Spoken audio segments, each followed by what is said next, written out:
ഞാൻ 2 ദിവസം മുമ്പ് നമ്മളെ ബിഗ് ബോസ് താരമായ നമ്മുടെ മുല്ല ഇങ്ങനെയുള്ള കുറച്ച് ആൾക്കാരുണ്ട്. ഇവരുടെയൊക്കെ എന്ന് പറഞ്ഞു കഴിഞ്ഞാൽ ഇൻസ്റ്റഗ്രാമിൽ വീഡിയോയും കാര്യങ്ങളൊക്കെ കണ്ടു. അതിനകത്ത് ഒരു ആപ്പിനെ പറ്റി പറയുന്നുണ്ട്. ആപ്പ് ഏതാണെന്ന് നിങ്ങൾക്ക് എല്ലാവർക്കും അറിയാം. അപ്പോൾ ഈ ആപ്പിനെ പറ്റി പറയുകയാണെങ്കിൽ അതിൻ്റെ അകത്ത് എന്ന് പറഞ്ഞാൽ യുവാക്കൾക്കാണെങ്കിൽ പൈസ കൊടുക്കണം, സ്ത്രീകൾക്കാണെങ്കിൽ പൈസ കൊടുക്കണ്ട, പൈസ ഇങ്ങോട്ട് തരും അവർ. അതാണ് നമ്മൾ ചാറ്റ് ചെയ്യാനും അതുപോലെ തന്നെ എന്ന് പറഞ്ഞാൽ ചീറ്റിങ്ങിനും വേണ്ടിയിട്ട് നിന്ന് കൊടുത്തു കഴിഞ്ഞാൽ അവർ കൃത്യമായിട്ട് പൈസ നമുക്ക് ഇങ്ങോട്ട് തരും എന്നാണ് പറയുന്നത്. അപ്പോൾ എനിക്ക് പറയാനുള്ളത് ഈ മലയാളി ഇൻഫ്ലുവൻസർമാർ എന്ന് പറയുന്ന ഈ വർഗ്ഗങ്ങളോടാണ്. ഇവിടെ നാണവും ആനുകൂല്യവും നിങ്ങൾക്ക് അവിടെ നിന്ന്, അതാണ് ഞാൻ ആലോചിക്കുന്നത്. നിങ്ങൾക്കും കുടുംബവും അതുപോലെ അനിയന്മാരും മറ്റേ ഏട്ടന്മാരും സഹോദരങ്ങളും സഹോദരിമാരും ഒക്കെ ഇല്ലേ? നിങ്ങൾക്കറിയില്ലേ ഈ ആപ്പിൽ കയറിയാലുള്ള ബുദ്ധിമുട്ട് എന്തൊക്കെയാണെന്ന്? അല്ല, ഇതുപോലെയുള്ള ടാങ്കോ എന്ന് പറയുന്ന ഒരു ആപ്പിൽ പണ്ട് കയറിയിട്ട് തുണിയഴിച്ച് കാണിച്ചു കൊടുത്തിട്ട് ഒരുപാട് പേര് നല്ല പൈസ ഉണ്ടാക്കിയിട്ടുണ്ട്. അതെല്ലാവർക്കും അറിയാവുന്ന കാര്യമാണ്. പിന്നെ എന്തുകൊണ്ടാണ് നിങ്ങൾ ഇങ്ങനെയുള്ള ആപ്പുകളൊക്കെ പ്രൊമോട്ട് ചെയ്യുന്നത്? നിങ്ങൾക്കൊക്കെ ഇത്രയും ദാരിദ്ര്യമായി പോയോ? അതാണ് എനിക്ക് ചോദിക്കാനുള്ളത്. ഈ ബിഗ് ബോസ് താരമായാലും അതുപോലെ മറ്റു പലരും എന്ന് പറഞ്ഞു കഴിഞ്ഞാൽ 1 മില്യണിലധികം സബ്സ്ക്രൈബേഴ്സ് ഉള്ള ചാനലുകളാണ്. അവർക്കൊക്കെ എന്ന് പറഞ്ഞാൽ അവരെ കേൾക്കാനും അവർക്കായിട്ട് ഒരുപാട് ആരാധകരും ഒക്കെ ഉള്ളതാണ്. ഈ ആരാധകരെയൊക്കെ പറ്റിക്കുകയല്ലേ ശരിക്കും ചെയ്യുന്നത്? ഇവരിങ്ങനെ ഈ ആപ്പൊക്കെ പ്രൊമോട്ട് ചെയ്ത് ഏതെങ്കിലും ഒരുത്തൻ ഇത് ഡൗൺലോഡ് ചെയ്തിട്ട് ഉപയോഗിച്ചിട്ട് ആ ഒരു വീട്ടിലുള്ള പെൺകുട്ടികൾക്കോ യുവതികൾക്കോ എന്തെങ്കിലും സംഭവിച്ചു കഴിഞ്ഞാൽ ഇവർ സമാധാനം പറയോ? അതാണ് എനിക്ക് ചോദിക്കാനുള്ളത്. ഇവരാരെങ്കിലും സമാധാനം പറയോ? ഇവർ കൃത്യമായിട്ട് ഇവർക്ക് കിട്ടുന്ന പൈസകൾ വാങ്ങിച്ച് പോക്കറ്റിലിട്ടിട്ട് ഇവരുടെ കുടുംബത്തെയും ഇവരുടെ കുടുംബത്തിന് വേണ്ടിയിട്ട് ചിലവാക്കുകയല്ലേ ചെയ്യുന്നത്. അപ്പോൾ പൊതുജനങ്ങൾക്ക് എന്തായി കഴിഞ്ഞാലും എനിക്കൊരു കുഴപ്പവുമില്ല, അവരെങ്ങനെയെങ്കിലും നശിക്കട്ടെ എന്നുള്ള ചിന്താഗതിയല്ലേ ഇവറ്റകൾക്ക്. അതുകൊണ്ടാണ് ഞാൻ പറയുന്നത്, ഇവറ്റകളുടെയൊക്കെ വീഡിയോ കാണുമ്പോൾ നിങ്ങളൊന്ന് സൂക്ഷിക്കണം. അതായത് കുഞ്ഞുങ്ങളും കുട്ടികളൊക്കെ ഇവറ്റകളുടെ വീഡിയോ കാണുമ്പോൾ അയ്യോ ഞങ്ങളുടെ മോളെ എന്ന് പറഞ്ഞിട്ട് ചില ആൾക്കാർ ഇതിൽ കമൻറ്റ് വരെ ഇടുന്നുണ്ട്. അവരോടൊക്കെ എനിക്ക് പറയാനുള്ളത് വളരെയധികം സൂക്ഷിക്കണം നിങ്ങൾ. ഇതുപോലെയുള്ള ഈ എന്താ പറയുക, ഈ സ്ത്രീകൾ ചെയ്യുന്ന കാര്യങ്ങൾ എന്ന് പറഞ്ഞാൽ സമൂഹത്തിന് ഒരിക്കലും എന്ന് പറഞ്ഞാൽ യോജിക്കാൻ കഴിയാത്തതാണ്. ഈ ആപ്പ് എന്താണെന്ന് വെച്ച് കഴിഞ്ഞാൽ ഇത് ശരിക്കും കൂട്ടിക്കൊടുപ്പ് തന്നെയാണ്. ഒരു കണക്ക് പറഞ്ഞു കഴിഞ്ഞാൽ ഓൺലൈൻ പെൺവാണിഭം എന്ന് തന്നെ പറയാം. അതായത് നിങ്ങൾക്ക് ആർക്കെങ്കിലും ചാറ്റ് ചെയ്യാൻ താല്പര്യമുണ്ടെങ്കിൽ നിങ്ങൾക്ക് മറ്റുള്ളവരുടെ നമ്പർ അതിൻ്റെ അകത്തുനിന്ന് കിട്ടും.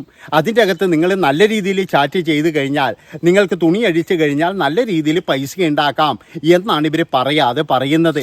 അല്ലാതെ ഞാൻ ഭക്ഷണം കഴിച്ച് മടുത്തേ, ഇനി എനിക്ക് ഫ്രണ്ട്സിനെ വേണേ, കൂട്ടുകാരനെ വേണേ, ഇതൊന്നുമല്ല ഇതിൻ്റെ അകത്ത് നടക്കുന്നത്. ഓൺലൈൻ ഇത് തന്നെയാണ്. അതായത് പെൺവാണിഭം തന്നെ. പണ്ടൊക്കെ ഇത് റൂമുകളിലാണെങ്കിൽ ഇപ്പോഴും എന്ന് പറഞ്ഞാൽ സ്വന്തം വീട്ടിലിരുന്ന് കാണിച്ചു കൊടുത്താൽ മതി. കാണുന്നവനാണെങ്കിൽ ഏതെങ്കിലും ഒരു ഞരമ്പ് രോഗി ഏതോ രാജ്യത്ത് ഏതോ ഒരു കോണിലിരുന്നിട്ട് അവനിത് കണ്ട് ആസ്വദിക്കുകയും ചെയ്യും. അവനാണെങ്കിൽ നിങ്ങൾക്ക് ഡോളറുകൾ ഇങ്ങനെ ഇട്ട് തന്നുകൊണ്ടേയിരിക്കും. ഇതാണ് ഇവർ പറയുന്നത്. അതുകൊണ്ടാണ് പറയുന്നത് സ്ത്രീകൾക്ക് മാത്രം ഇതിൻ്റെ അകത്ത് ഫ്രീ ആണ്. നേരെ മറിച്ച് ആണുങ്ങൾക്കാണെങ്കിൽ പൈസ കൊടുക്കണം. കാരണം നിങ്ങൾക്ക് ആരുടെയെങ്കിലും നമ്പർ വേണമെന്നുണ്ടെങ്കിൽ, നിങ്ങൾക്ക് ഇഷ്ടപ്പെട്ട ആളുടെ നമ്പർ വേണമെന്നുണ്ടെങ്കിൽ നിങ്ങൾ പൈസ കൊടുക്കണം.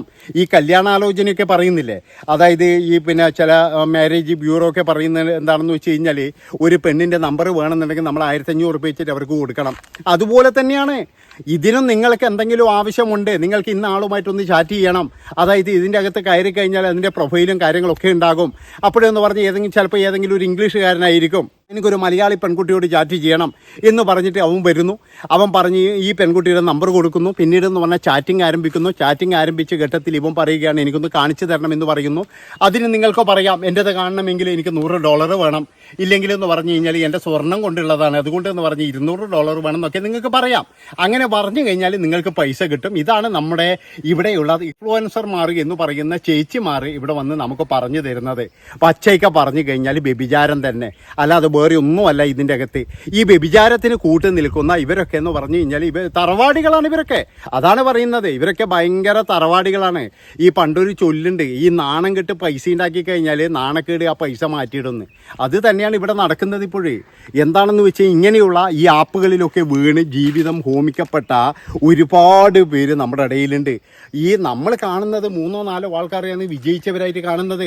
പക്ഷേ കുടുംബം നശിച്ച് കുടുംബം തകർന്ന ഈ ടാങ്കോ പോലെയുള്ള ആപ്പിലൊക്കെ കയറിയിട്ട് കുടുംബം തകർന്ന് ഇന്നും എന്താ പറയുക, ഈ ജീവിക്കാൻ വേറെ വഴിയില്ലാതിരിക്കുന്ന ഒരുപാട് ആൾക്കാരുണ്ട്. അവരുടെയൊക്കെ എന്ന് പറഞ്ഞു കഴിഞ്ഞാൽ കുടുംബാംഗങ്ങൾക്ക് പുറത്തിറങ്ങാൻ പോലും കഴിയുന്നില്ല. അതായത് ഒരു പ്രാവശ്യം ഇതിൻ്റെ അകത്തിരുന്ന് തുണി അയച്ചതാണ്, പിന്നീട് എന്ന് പറഞ്ഞു കഴിഞ്ഞാൽ ഇത് ഇൻ്റർനെറ്റുകൾ മുഴുവൻ വ്യാപിച്ച് കിടക്കുകയല്ലേ. ഇതിങ്ങനെ അങ്ങ് പറഞ്ഞ് നടന്നുകൊണ്ടിരിക്കുകയാണ്. അതായത് ഒരാൾ പോലും എന്ന് പറഞ്ഞു കഴിഞ്ഞാൽ നമ്മളെ നന്നാക്കാൻ വേണ്ടിയിട്ട് ഒന്നും ചെയ്യുന്നില്ല. ആ മനുഷ്യന്മാരെ എങ്ങനെ നശിപ്പിക്കാം. നമുക്കിപ്പോഴും ഒരു 100 രൂപ കിട്ടുന്നുണ്ടെങ്കിൽ അവന്മാർ അതിൻ്റെ അകത്തുനിന്ന് ഒരു 300 രൂപയെങ്കിലും ഉണ്ടാക്കും. അതിനു വേണ്ടിയിട്ടാണ് ഇവരെ കൊണ്ട്, ഇങ്ങനെയുള്ള ആൾക്കാരെ കൊണ്ട്, ഇപ്പോൾ എന്തുകൊണ്ടാണ് നമ്മുടെ ബിഗ് ബോസ് താരത്തെ പോലെ ഇല്ലേ അതുപോലെയുള്ള ആൾക്കാരെ കൊണ്ട് എന്തുകൊണ്ടാണ് ഈ ആപ്പ് ഇവർ പ്രൊമോട്ട് ചെയ്യുന്നത്?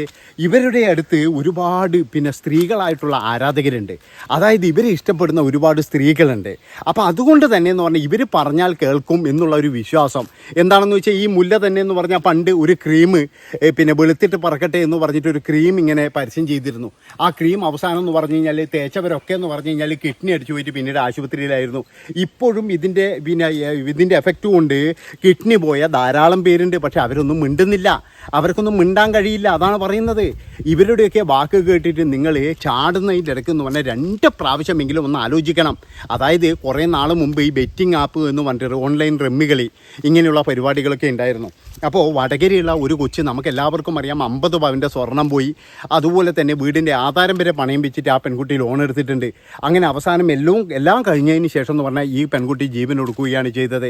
അതുപോലെ തന്നെ എന്ന് പറഞ്ഞാൽ കണ്ണൂരുള്ള ഒരു പ്രവാസിയുടെ ഭാര്യ ഇതുപോലെ തന്നെ എന്ന് പറഞ്ഞാൽ അയാൾ അയക്കുന്ന പൈസ മുഴുവൻ എന്ന് പറഞ്ഞു കഴിഞ്ഞാൽ ഈ റമ്മി കളിക്ക് കൊണ്ടുപോയി ചിലവാക്കുകയും പിന്നീട് അവരെന്ന് പറഞ്ഞാൽ ഇതുപോലെ ചെയ്യുകയാണ് ചെയ്തത്. അപ്പോൾ ഇതുപോലെ ജീവിതം നശിക്കുന്ന നമുക്കെല്ലാവർക്കും പ്രിയപ്പെട്ടവരാണ് എന്നൊക്കെയാണ് നമ്മൾ കരുതുന്നത്.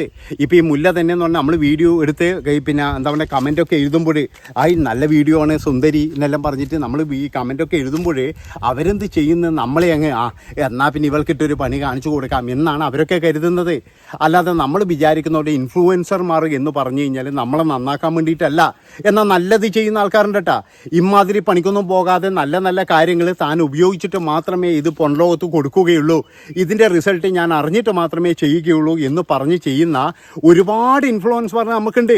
പക്ഷേ ഇതുപോലെയുള്ള കുടുംബത്തിൽ പറഞ്ഞവർ എന്ന് പറഞ്ഞ് നടിക്കുന്ന, അല്ലെങ്കിൽ എന്തെങ്കിലും പറഞ്ഞു കഴിഞ്ഞാൽ എൻ്റെ ഇഷ്ടമാണെന്ന് പറഞ്ഞ് നടിക്കുന്ന, എൻ്റെ മകളെ എനിക്ക് വിശ്വാസമാണെന്ന് പറഞ്ഞ് നടിക്കുന്ന ചില ആൾക്കാരുടെ മക്കളുണ്ട്. ഇതിറ്റങ്ങളാണ് ഈ സമൂഹത്തെ നശിപ്പിക്കുന്നതിന് വേണ്ടിയിട്ട് ഇതുപോലെയുള്ള ആപ്പുകളുമായിട്ട് രംഗത്ത് വന്നിരിക്കുന്നത്. വ്യഭിചാരശാല.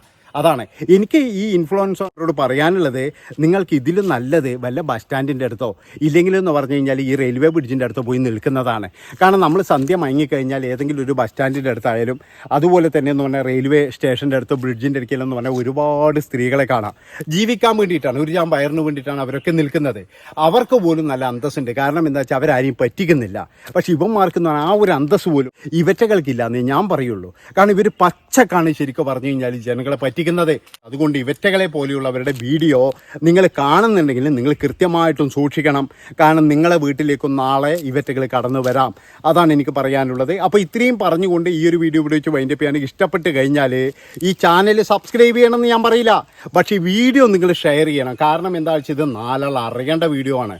നമ്മളെയൊക്കെ വീട്ടിൽ നിന്ന് പറഞ്ഞ സ്ത്രീകളുണ്ട്. അതുകൊണ്ടാണ് ഞാൻ പറയുന്നത് ഈ വീഡിയോ നമ്മളെല്ലാവരും അറിയണം. കാരണം ഇവരൊക്കെ പറഞ്ഞു കഴിഞ്ഞാൽ ഇതുപോലെ കയറുന്ന ഒരുപാട് ആൾക്കാരുണ്ട്. അപ്പോൾ ബൈ, നന്ദി, നമസ്കാരം.